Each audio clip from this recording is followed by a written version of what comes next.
Tonight on Reality Reflex, let's take a look back. Who took the #1 spot on my Meet the Queens rankings? From season 9 to season 15, here we go. Before we begin, make sure that you like and subscribe so you can get all of the Drag Race and reality TV content. And my #1 spot for my personal favorite to see now, officially, is Valentina. And the reason why is because she is really fishy, beautiful, and she also sounds really smart. Like, she sounds like she will be able to come up with some strategy up in this competition.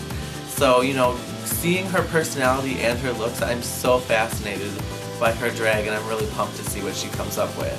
That's right, House of Mateo back in the building. You know, it's been a minute, but here we are. And here they brought back this bucking crazy ratchet bitch. I love her personality.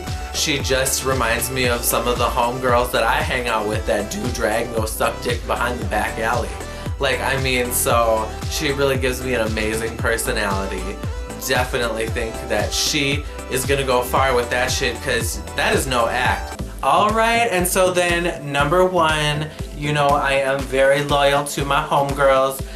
So of course I had to put the #1 Minneapolis bitch on this countdown as #1. So Mercedes Iman Diamond is my #1 choice. And you know what, I haven't met her yet, except I do know her drag mother very well, Miss Prada Diamond. You know, you can find her up at the 90s. She did stand out. Like, I was really questioning, should I put her at #1, or is that gonna be super shady, or you know, what would the fans think? And also the fans have her totally underestimated. She's like the second to the lowest in the like RuPaul's Drag Race Facebook vote of who they're most excited for. And Plastique Tiara's at #1 with her plastic ass. But so I definitely am excited to see Mercedes Iman Diamond represent the House of Diamond family. So as soon as the Meet the Queens came on and I saw who the fuck was on it, I was like, bitch, you already know who's #1 on this list. And of course, that's gotta be Candy Muse. She's the Dominican New York girl. But you know what? What's most important is she has that personality. All the other queens from Drag Race love her already. She's been like super followed on Twitter and shit.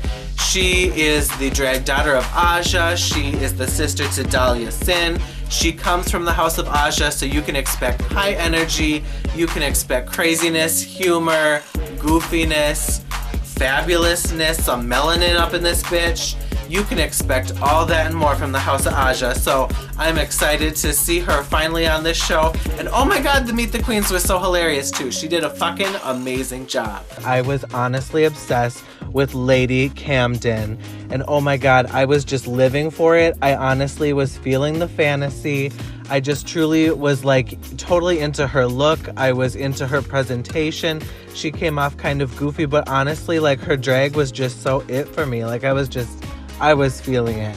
So that is definitely why I put her as #1. I'm ready to see it. I'm ready to see more from this queen. All right, so first place for me, the absolute best well done performance as far as showing who is who in this motherfucking Meet the Queens. #1 has to be Selena S. Titties. She was so hilarious. She was so present. She is so ready to give a fucking show. And seriously, Meet the Queens is make it or break it, okay? Either you're here to perform and you know what you're talking about, or you're just gonna be some bitch sitting there in a chair. You need to be present for the Meet and Queens because it's the first impression people have, and only the true Hollywood showbiz bitches understand this.